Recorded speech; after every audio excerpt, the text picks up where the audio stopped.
성도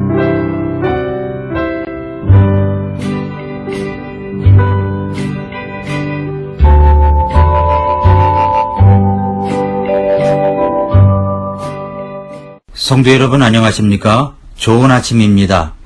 어제 새생명 전도 집회에 성도님들이 최선을 다해서 전도해 주시고 섬겨 주심에 감사를 드립니다. 요즘 세대는 전도하기 정말로 쉽지 않은 시대입니다. 그럼에도 불구하고 많은 분들이 새로 오셨고 구원의 역사도 있었습니다. 구원받은 분들이 잘 정착되도록 기도해 주시기 바랍니다. 집회를 위하여 기도해 주시고 이 모양 저 모양으로 섬겨주신 성도님들께 감사를 드립니다. 오늘의 양식 이 시간은 시편 23편 5절 말씀을 통해서 내 잔이 넘치나이다 라는 제목으로 말씀을 전하겠습니다.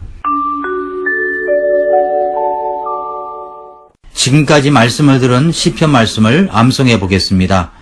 주는 나의 목자시니 내게 부족함이 없으리로다.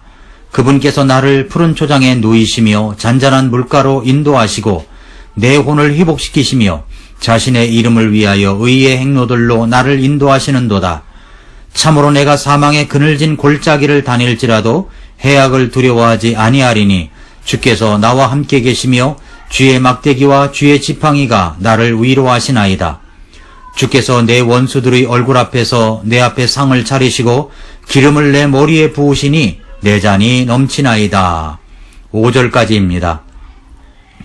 시편 23편은 마치 인생의 드라마와 같은 내용이라고 했습니다. 우리 인생을 요약해 놓은 내용입니다. 시편 23편은 정말 묵상하면 할수록 다양한 말씀이 나옵니다. 우리 복습을 한번 해볼까요? 1, 2절은 우리의 어린 시절을 말한다고 했습니다. 주는 나의 목자시니 내게 부족함이 없으리로다.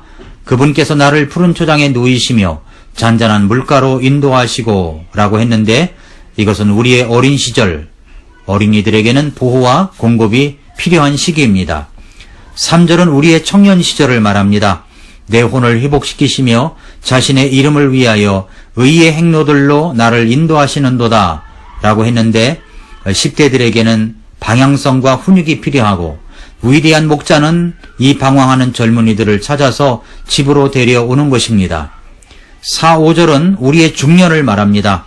참으로 내가 사망의 그늘진 골짜기를 다닐지라도 해악을 두려워하지 아니하리니 주께서 나와 함께 계시며 주의 막대기와 주의 지팡이가 나를 위로하시나이다. 주께서 내 원수들의 얼굴 앞에서 내 앞에 상을 차리시고 기름을 내 머리에 부으시니 내 잔이 넘치나이다 라고 했는데 이것은 중년을 말하는 것입니다. 자녀들은 성장해가고 내야 할 것들은 얼마나 많은지 중년의 고통은 정말로 사망의 그늘진 골짜기 같을 때가 많습니다. 6절은 인생의 노년을 말합니다. 내 평생의 선하심과 긍휼이 정녕 나를 따르리니 내가 주의 집에 영원히 거하리로다 라고 했습니다. 오늘 말씀은 지난번에 이어서 이제 중년의 절정에 해당되는 말씀을 전하고 있습니다. 고생 끝에 낙이 옵니다. 그래서 5절 말씀은 내 잔이 넘치나이다 라고 노래합니다. 내 인생의 잔이 넘친다고 하십니다. 어떻게 넘칩니까? 두 가지를 말씀하십니다. 첫째는 원수들의 목전에서 내게 상을 차려 주십니다. 주께서 내 원수들의 얼굴 앞에서 내 앞에 상을 차리시고 라고 했습니다. 원수들에 의해서 그 원수는 옆에 동료요, 이웃이요, 내가 아는 사람일 수 있다고 말씀드렸습니다. 그렇게 하여 병든 양, 상처난 양, 약한 양은 저와 여러분일 수 있습니다. 살아가면서 나를 방해하고 공격하고 상처를 주는 사람으로 인해 시달림을 받을 때도 있습니다. 인생의 사망진 골짜기를 지날 때가 있습니다. 그런데 우리 주님께서 나를 보호해 주십니다. 나를 지켜 주십니다. 풍요로운 것을 주십니다.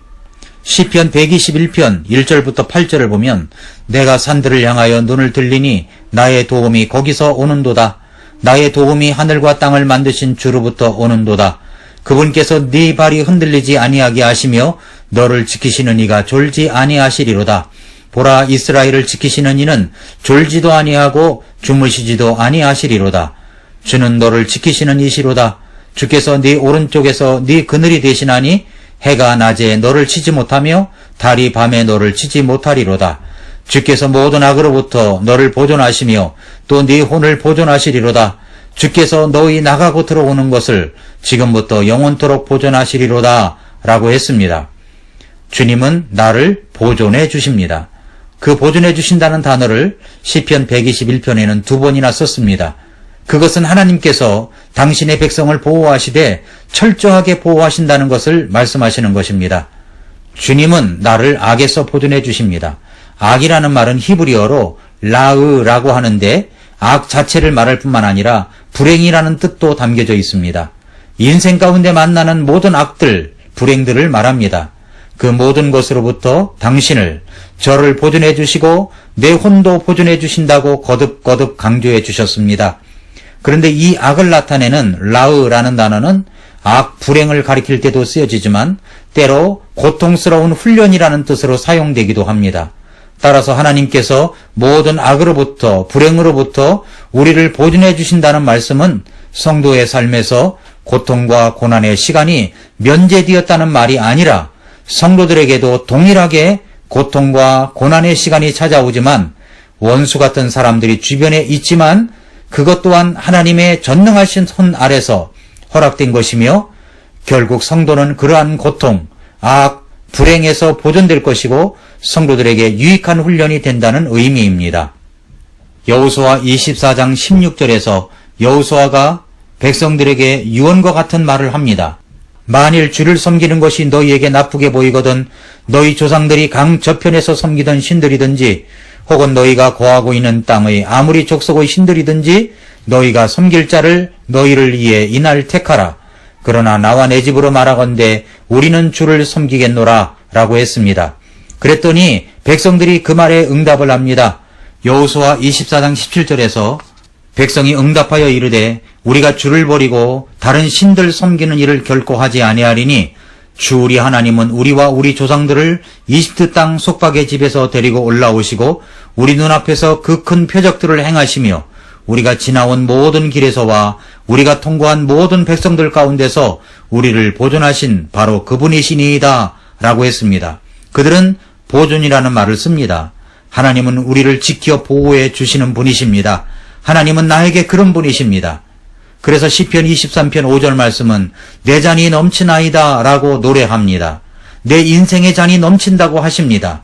어떻게 넘칩니까? 첫째는 목자가 원수들 앞에서 내게 상을 베풀어 주심으로 내 잔이 넘칩니다. 둘째로 기름을 내 머리에 부어 주십니다. 주께서 내 원수들의 얼굴 앞에서 내 앞에 상을 차리시고 기름을 내 머리에 부으시니 내 잔이 넘치나이다 라고 했습니다. 기름은 어떤 역할을 하는 것입니까? 상처 났을 때 발라주는 것입니다. 상처난 양에게 상만 차려주는 것이 아니라 상처난 곳을 치료해주고 있습니다. 주님은 나에게 함께 교제하며 지내는 것뿐만 아니라 나의 상처난 곳에 기름을 부으시며 상처를 치유해 주시는 분이십니다. 누가복음에 보면 길에서 강도 만난 자가 있었습니다. 레위인도 제사장도 의급한 상황에 있는 사람을 보고 그냥 지나쳐 가버렸습니다. 그런데 여행 중에 있던 사마리아 사람이 그가 쓰러져 거의 죽어가는 것을 보고 불쌍히 여겨서 그를 치료해 줍니다. 그 치료할 때 쓰였던 것이 무엇입니까? 누가복음 10장 34절에 보면 그에게 가서 기름과 포도즙을 붓고 그의 상처를 싸매며 그를 자기 짐승에 태워 여관으로 데려가 돌보아 주고 라고 했습니다. 기름과 포도즙입니다. 응급처치용으로 가지고 다녔던 것 같습니다. 그것으로 목자는 그 기름으로 그를 치료해 주십니다. 목자가 차려놓은 상에서 목자를 끌어안고 그의 상처를 치료해 줍니다. 상처난 양, 병든 양은 얼마나 안심이 되겠습니까? 상처를 받아본 경험이 있으십니까? 병들어 외롭고 지친 나날을 보낸 적이 있습니까? 누가 불러서 밥 먹자고 하고 차 마시자고 하면서 함께 해주는 것이 얼마나 마음이 우연이 되는지 경험해 보셨습니까? 이 양도 그랬습니다. 오늘 이 시편을 기록한 사람은 다윗입니다. 다윗은 쫓기고 쫓기는 상황에서 얼마나 괴롭고 힘든 날을 보내었는지 모릅니다. 잘못도 없이 쫓기면서 죽음의 위협을 받고 도망다니는 것이 얼마나 고통스러웠는지 모릅니다. 그는 사망의 그늘진 골짜기를 지나는 경험을 수도 없이 했었습니다. 살기 위하여 미친 척도 해보았던 사람입니다. 그런데 그런 상태에 있는 다윗을 우리 하나님께서 끌어안으십니다. 그리고 주님께서 어느 누구도 넘볼 수 없는 상을 마련해 놓으신 다음 마음껏 먹을 수 있게 하시면서 먹는 교제를 하게 하십니다. 그리고 그의 상처난 곳에 기름을 붓고 싸매어 주십니다. 주님과 함께 있으면 이런 치유가 일어나는 것입니다. 마지막으로 이제 양은 이렇게 고백합니다. 내 잔이 넘치나이다. 넘치는 은혜가 있습니다. 여기서 말하는 잔은 일반 컵이 아닙니다. 잔도 아닙니다. 양의 입장에서의 잔은 목주지에 있는 양들이 먹을 수 있는 돌로 된 구유 비슷하게 생긴 것입니다. 뜨거운 태양이 내리쬐는 한낮에 그 돌은 얼마나 달구어져 있겠습니까? 목자는 그 달구어진 돌 잔에 물을 채웁니다. 뜨거운 것이 시원하게 될 때까지 넘치게 부어줍니다. 그래서 상처난 그 양이 시원한 물을 먹을 수 있도록 합니다. 우리 주님은 바로 그런 분이십니다. 어떤 것을 부어주실 때 찔끔찔끔 주시는 분이 아니십니다. 우리 주님은 넘치게 주시는 분이십니다. 우리 주님은 넘치는 은혜를 주시는 분이십니다. 우리 주님은 넘치는 은혜가 있으신 분이십니다. 시편 66편 12절에서 사람들로 하여금 우리의 머리 위를 타고 가게 하셨나이다. 우리가 불과 물을 통과하였사오나 주께서 우리를 꺼내사 풍요로운 곳으로 데려가셨나이다 라고 했습니다. 잔이 넘친다고 할 때 넘친다는 말은 풍요롭다는 말과 같은 단어입니다. 넘치게 해주셔서 풍요롭게 해주신다는 말씀입니다. 사랑하는 성도 여러분, 주님이 나의 목자라면 내게는 부족함이 없습니다. 왜 그렇습니까? 그 주님이 주께서 내 원수들의 얼굴 앞에서 내 앞에 상을 차리시고 기름을 내 머리에 부으시니 내 잔이 넘치게 해주시기 때문입니다. 우리 주님은, 우리 예수님은 그런 분이십니다. 그 주님이 여러분의 목자이신 것이 분명합니까?